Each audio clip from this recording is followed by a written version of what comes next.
Bilang tanya mbaknya senior, mbak pasien yang itu yang kemarin kamar 7 kemana? Tahu aja jangan, apa kamu nggak dengar itu? Nggak mau coperan atau mau itu beb? Itu, nah apa? Pasiennya plus sih apa mbak? Meninggal. Dan pada saat meninggal itu sorenya, nah itu saya kaget. Halo guys, selamat datang di channel saya sing orang bermanfaat ini. Oke, kali ini malam ini saya akan bercerita tentang beberapa tahun yang lalu, pengalaman saya. Jadi pengalaman pribadi saya kita bagikan di sini. Sebelum saya memulai cerita malam ini, alangkah baiknya kita melihat intro dulu. Para.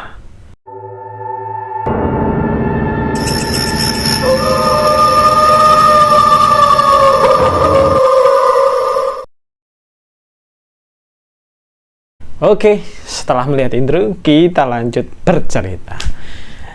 Ini terjadi di tahun 2011-an, 2010-2011, kurang lebih 12 tahun yang lalu. Jadi saya ini adalah lulusan dari Akper Keperawatan yang ada di Kota Semarang. Biasanya setiap semester awal, tengah, dan akhir itu biasanya setiap 1 kali semester rata-rata kita melakukan PKL, praktek kerja lapangan di rumah sakit, puskesmas, atau lain-lainnya. Nah, kali ini saya akan bercerita bagaimana pengalaman saya ketika saya mempunyai pengalaman mistis di sebuah rumah sakit. Nah, latar belakangnya tidak bisa saya sebutkan rumah sakit mana, tetapi itu ada di Kota Magelang. Jadi jarak tempuh dari Magelang kurang lebih 2 jam. Dan saya mengalami pengalaman tersebut tidak hanya di rumah sakit saja, di kos-kosan juga. Singkat cerita, pada saat itu sebelum saya melakukan PKL, biasanya kita cari kos. Kalau saya karena ada kegiatan di kampus yang belum terselesaikan, jadi yang mencarikan kos saya adalah orang tua saya pada saat itu, bersama dengan kakak sepupu saya. Saya itu jadi dari keluarga yang kuliah di keperawatan satu angkatan itu ada 3 orang, kembaran saya, benar-benar kembaran asli saya, tetapi dapatnya dibagi di Solo. Biasanya sekali berangkat dibagi berapa tempat, nanti muter. Kembaran saya dapat di Solo, saya dapat di Magelang sama kakak sepupu saya. Otomatis saya dengan kakak sepupu saya adalah satu kos. Nah, itu dapat kos. Nah, sebelum itu sebelum berangkat sudah dicarikan dan katanya murah. Pada saat itu cuman herannya ketika saya mencari kos, keluarga saya mencari kos itu karena di akhir-akhir jadi agak susah. Semuanya sudah di booking, dipesan oleh teman-teman saya dari fakultas lain juga, dari universitas lain juga, karena sekali praktek di bulan-bulan tersebut banyak, tidak hanya satu universitas, biasanya bisa 4, bisa 5 bersamaan. Jadi susahnya cari yang dekat, murah, dan enak, apalagi dekat rumah sakit. Yang dicari adalah itu. Kami mencari adalah dapat harga murah dan bagus. Oke, saya setujui saja. Sebelum itu saya pasti ada kejanggalan kok bisa dapat tempat di situ. Cuman nanti saya ceritakan untuk latar belakang kosnya. Kenapa? Nanti di akhir kenapa? Oh, ternyata kosnya murah, dapat dekat, dan delalah seperti itu. Ada pengalaman pribadi seperti takdir saja. Memang kos itu dikhususkan untuk kita orang. Jadi saya pada saat H-2 sebelum kita praktek, saya menuju ke Magelang bersama kakak sepupu saya. Jadi yang di depan kakak sepupu saya itu hujan deras, saya pakai jas hujan gelap, kakak sepupu saya pakai yang Batman itu warna hitam gelap, saya pakai yang warna biru muda. Nah, kita lewat pada saat itu sampai di Ketekan masih hujan deras. Nah, di Ketekan itu ada yang dulu itu ada pos polisi kanan jalan kalau dari Semarang yang dekat restoran itu. Ya itulah, ada tahu pokoknya ada pos polisi kotak kecil itu. Kita berangkat sore itu, pada saat lewat sana saya melihat di spion itu kan, spion kan kelihatannya kakak sepupu saya namanya Mas Dana ya, jas hujannya, habis itu kelihatan punya saya kan. Delalah saya melirik di spion itu warna biru tua. Delalah di belakang saya entah apa itu tiba-tiba ada sebuah kain putih. Nah, Itu entah apa yang saya tidak tahu, tidak bisa jelaskan seperti itu. Dan pada saat sebelum hal itu terjadi, itu ban belakang itu clear. Saya nyoba ngecek beberapa kali, ban masih keras, masih aman. Oh, mungkin pikiran saya adalah shocknya, karena memang kita menggunakan motor Vario, jadi satu saja mungkin agak geliar-geliur. Tapi ternyata setelah beberapa meter dari situ ada kejadian tersebut. Jadi itu ngelebet, tapi tidak ada wajah atau sosok manusia yang ada di sananya. Cuman apa itu di kainnya? Pada saat saya membalikan badan, jegret, itu tidak ada apa-apa. Saya mulai curiga di situ. Aneh. What happened? Ada opo ini? Kok iso koyo ngono? Saya nggak bilang. Terus saja lurus. Mungkin saya yang kelelahan dan kelaparan karena kehujanan. Akhirnya kita sampai di Magelang. Sampai buka di Magelang, saya lihat, wah, kosnya bagus, dekat. Jadi dari rumah sakit, dekat pertigaan, mungkin jarak dari rumah sakit kurang lebih berapa ratus meter lah. Ya, itu jalan raya, rumah sakit jalan raya, pertigaan belok kiri, itu ada gang, masuk 10 meter kiri. Nah, itu kosnya. Dan di tempat kondisi itu termasuk di pusat keramaian, karena depannya itu ada seperti pasar tradisional kecil yang itu digunakan kalau pagi, siang, sampai sore jualan orang-orang pedagang. Kalau malam bisa buat makan-makan jajanan seperti kayak nasi goreng, mie. Nah, di situ ada warung dan buka sampai malam. Oke, saya lihat kosnya, wah, bagus. Jadi kos itu terbagi jadi dua. Herannya adalah ketika saya sampai di sana, satu kos itu yang punya itu isinya ada 3 tingkat. Dan 3 tingkat ini isinya ada beberapa orang, banyak, dan itu penuh. Malah yang satu sampingnya itu adalah satu rumah berisi 3 kamar, 1 kamar kosong, yang 1 kamar disewa sama detailer obat, jadi dia tidak selalu ada di situ, dia muter-muter ke beberapa rumah sakit hanya untuk visit saja, untuk menawarkan obat ke rumah sakit tersebut. Jika tidak ada kepentingan, tidak dipakai, jadi sering kosongnya. Dan itu 1 kamarnya adalah punya kita. Jadi antara ini kos yang rumah ini yang saya sewa sama yang samping ini berdempetan.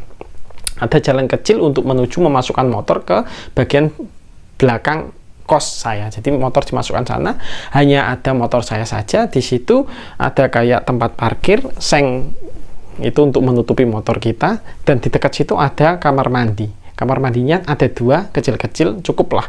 Sampingnya ada dapur, dan itu seperti halaman gitu ya. Habis itu masuk ke rumahnya tersebut. Nah, masuk ke rumahnya situ, kita masuk bareng-bareng karena sudah dibawa waktu kita kemarin, keluarga juga sekaligus deal, sekaligus bawa barang-barang dimasukkan, kita hanya memasukkan barang-barang yang habis itu kita istirahat.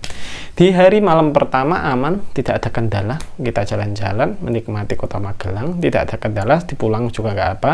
Malamnya kita muter-muter cari tempat makan yang enak, di mana di depan juga enak, dekat pertigaan juga enak, tidak ada masalah, semua terkendali dan aman. Di hari orientasi aman juga.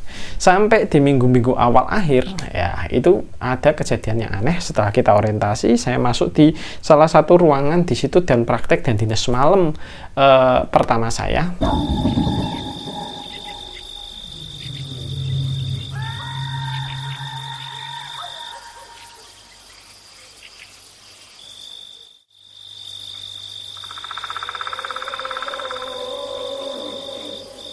Ini yang aneh, mulai ada keanehan. Yang di kos tersebut saya sudah mulai merasakan itu kadang seperti bau busuk. Yang saya rasa mungkin itu adalah tikus atau bangkai apa yang di atas loteng.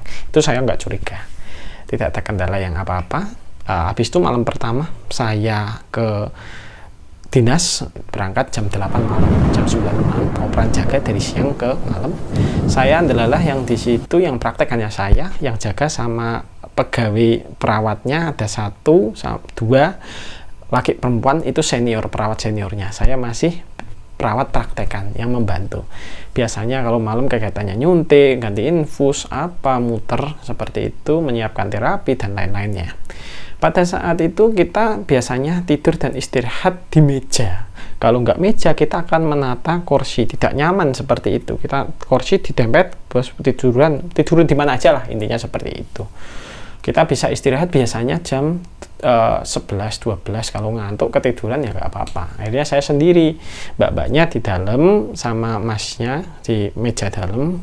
Biasa terserah bagaimana posisinya. Saya di meja luar, tempat biasanya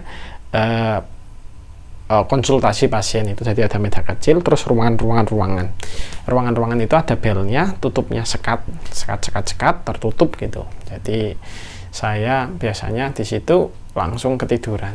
Saya gini tidur. Jam 11, jam 12 ada yang ngebel, nah, kamar 9 saya masuk, jedek, tampak gelap semua, ketutup semua, jadi ruangannya tertutup dan terkunci. Kalau mau masuk izin kita, keluar masuk juga izin kita, ketuk pintu. Ada yang suara bel, oh kamar 9, saya langsung ke sana. Ada apa bu? Pripun bu enten sing diraosaken, butuh bantuan seperti apa? Saya tanyakan, ternyata nyeri. Saya tanya perawat seniornya, oh masih terjaga ternyata, tidak tahu ngerjakan apa itu. Udah kasih anti nyeri saja, ada terapinya jam segini. Saya kasih anti nyeri, saya suntikan. Yes. Setelah disuntikan sudah selesai, tidak ada masalah. Saya tiba-tiba tertidur lagi sampai kisaran jam setengah 2 ada bel lagi. Wah, saya banget. Ada apa ini? Saya pencet jegrek. Mungkin yang dengar saya dulu karena memang bel dekat dengan saya, tempat tertidur di meja itu yang buat konsultasi. Saya ke sana. Oh, di kamar 7. Kamar 7 adalah di bagian pojokan, yang di bagian gelap. Jadi di sana ada sekat, itu bukan pintu tetapi korden. Saya masukkan atur gitu. Jegrek, saya buka jedek. Pripun bu, ada yang bisa dibantu? Bagaimana bu, ada yang bisa dibantu? Oh sudah oh, mas. Terus sudah apa bu maksudnya? Kok tiba-tiba saya buka, kan saya pencet langsung ke sana. Sudah diganti sama mbaknya. Apanya bu yang sudah diganti sama mbaknya? Apa nih bu kok diganti mbak saya bilang gitu. Ternyata infusnya sudah habis diganti. Terus saya lihat infusnya penuh, kok diganti? Biar maksudnya. Terus akhirnya oh ya udah bu, karena itu malam saya nggak mau berkepanjangan, berlanjut-lanjut, takutnya ada sesuatu yang aneh, pasien takut, saya juga tertekan. Mending daripada itu nanti untuk kelanjutan jam 2 sampai pagi bingung, malah ribet. Saya di situ kembali, oh ya sudah, makasih bu, monggo. Kembali aneh, kaget, berpikir tapi mungkin ibunya salah lihat aja gitu. Saya selalu berpositif thinking karena memang harus ada logika yang harus ditegakkan sebelum kita berasumsi atau beranggapan. Cuman saya di situ sambil duduk dan berpikir terus, sopo, saya lihat ke bagian jadi tempat meja itu menatap ke lorong, sepi, nggak ada orang. Kalau saya mencet bel pasti ada orang ke sana ganti, dan pasti saya lihat. Dan kecepatan saya membaca langsung ke kamar itu lebih cepat saya daripada dia lah yang mencet bel saya kok. Saya lihat senior masih tidur. Siapa? Pintu terkunci. Terus siapa gitu. Setelah itu saya tidak bisa tertidur. Jujur saja pada saat itu saya masih muda sekali, ada rasa takut, dan saya tetap kan gini nggak bisa. Ada, jadi berangkat itu dorongan itu ya, dorongan untuk menyuntik, mengganti cairan, ganti balut itu di bagian pojok itu tiba-tiba tergeser, krek.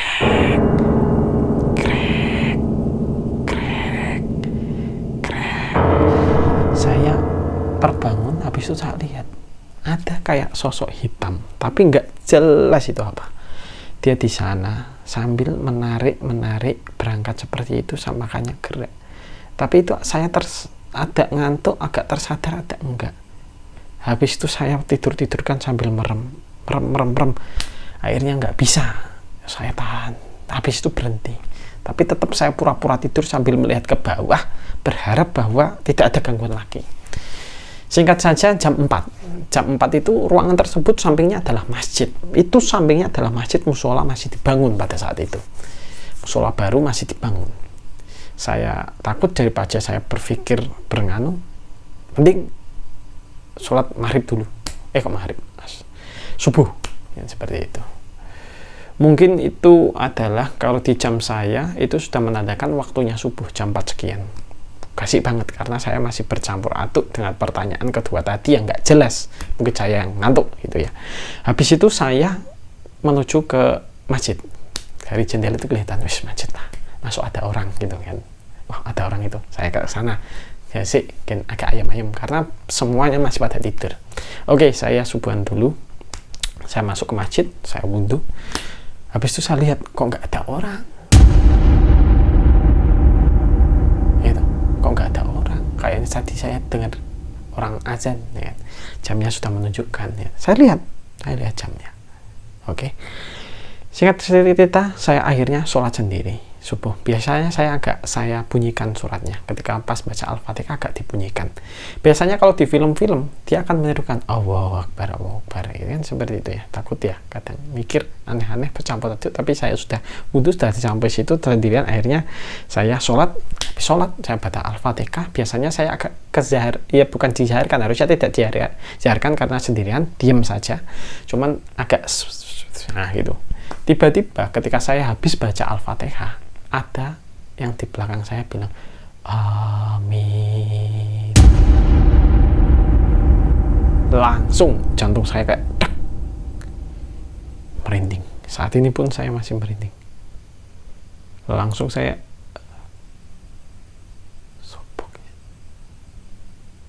sempat berhenti, tapi saya mencoba memberhentikan diri, meneruskan mengkusukkan diri, memfokuskan diri saya lagi. Rakaat pertama. Rakaat kedua, ketika saya baca Al-Fatihah lagi, padahal saya diem sambil ketakutan, tiba-tiba ada yang dalam hati saya bilang amin lagi.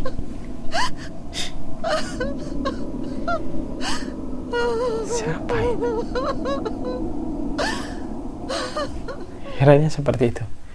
Jadi biasanya di samping mata saya agak bingung antara lihat sisi mata kiri, mata kanan, tidak ada apa-apa. Saya hati-hati, salam terakhir saya bilang assalamualaikum. Saya lihat sisi bagian mata sini, harusnya kelihatan tidak ada orang. Saya melihat lagi ke kiri, tidak ada orang. Hati saya lega.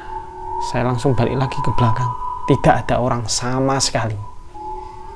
Dan tahu, ketika saya melihat jam, karena takut, itu masih jam 4 kurang 15 menit. Padahal saya jelas-jelas seperti mendengarkan suara azan.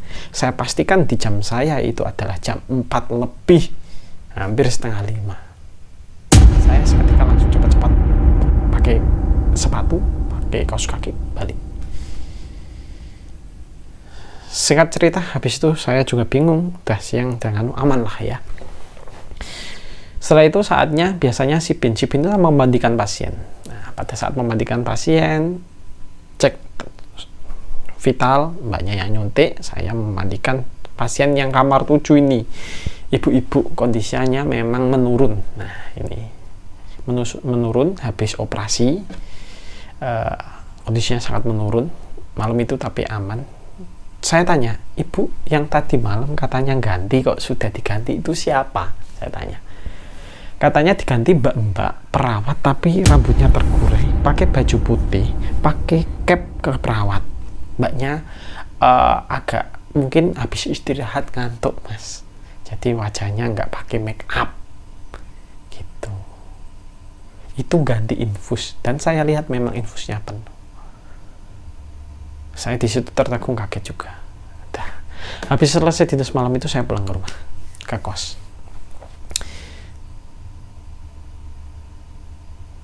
Kembali lagi, biasanya habis malam, baru malam lagi kedua, saya berangkat lagi dengan banyak keraguan di hati saya. Saya berangkat dinas lagi di malam kedua, tapi ini ada temannya. Ada temannya satu dari perawat dari Magelang.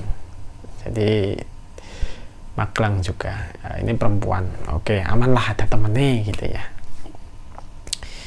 Ada keraguan dan ya takutlah, wajar itu ya. Habis itu singkat cerita, jam 11, jam 12 aman. Kita tertidur aman. Setelah suntik, membagikan obat dan lain-lain, cek infus, saya pastikan tidak ada yang habis, kan seperti itu. Nah, yang ngecek infus, yang muter ada teman saya di situ untuk menganukan CM, melihat CM dan mempersiapkan nanti yang eksekusi teman saya yang berobat tadi.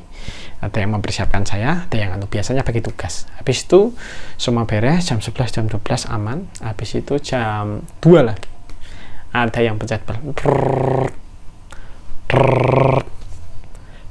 Saya ke tempat bel, tidak ada yang bangun. Saya lihat lampunya dengan lampu dari kamar sama di alat belnya itu, sampai cetek kamar 7 lagi. Saya masuk ke sana.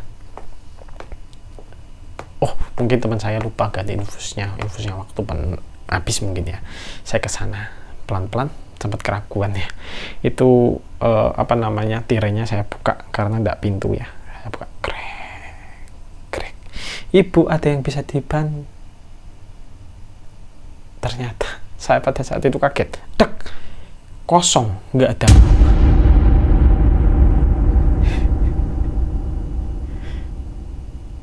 Loh, yang ngebel siapa? Saya lihat belnya, tidak ada yang mencet bel. Nggak ada yang mencet bel, nggak ada orang, pintu terkunci, satu ruangan, itu siapa? Heran. Tapi belnya bergoyang. Jadi belnya itu adalah bentuknya tali itu, dia bergoyang. Tidak ada angin, tertutup semua. Saya tutup, masuk. Oh, mungkin kenalan, saya bilangnya seperti itu. Singkat cerita, pagi mau subuh saya lihat ke jendela. Nanti aja kalau benar-benar sudah rame sama teman saya. Akhirnya kita berangkat sholat subuh, teman saya takutnya nanti ada yang mau menilai, saya takut. Dan itu pagi lagi saya bilang, tanya mbaknya senior, mbak, pasien yang itu yang kemarin kamar 7 kemana? Tahu aja, apa kamu nggak dengar itu? Nggak mau coperan atau mau itu beb? Itu, nah apa? Pasiennya plus sih apa mbak? Meninggal. Dan pada saat meninggal itu sorenya, itu saya kaget ya. Itu singkat cerita seperti itu. Habis itu saya kembali ke kos. Itu dari cerita saya yang dari kos. Selanjutnya dari rumah sakit. Selanjutnya saya pulang istirahat di rumah. Oke, mungkin segitu saja cerita part 1 ini. Gangguan yang ada di rumah sakit. Untuk part 2-nya nanti ada di next video. Jadi sebelum ke sana kita lihat banyak like dan subscribe. Kalau banyak like, komen, kalian mempunyai pengalaman yang sama atau ada yang ditanyakan, coba tulis di bawah. Nanti dilanjut untuk part 2-nya. Jadi part 2 ini yang sangat bikin saya shock ketika di kos. Kenapa kosnya murah dan dekat? Ternyata ada alasannya dan ada sejarahnya. Bukan saya saja. Oke, matur suwun atas perhatiannya. Saya ucapkan terima kasih. Semoga kalian suka cerita ini. Like, comment, dan subscribe untuk secepatnya. Di like, di share agar saya membuat part 2-nya. Matur suwun. Salam sentosa. Cah.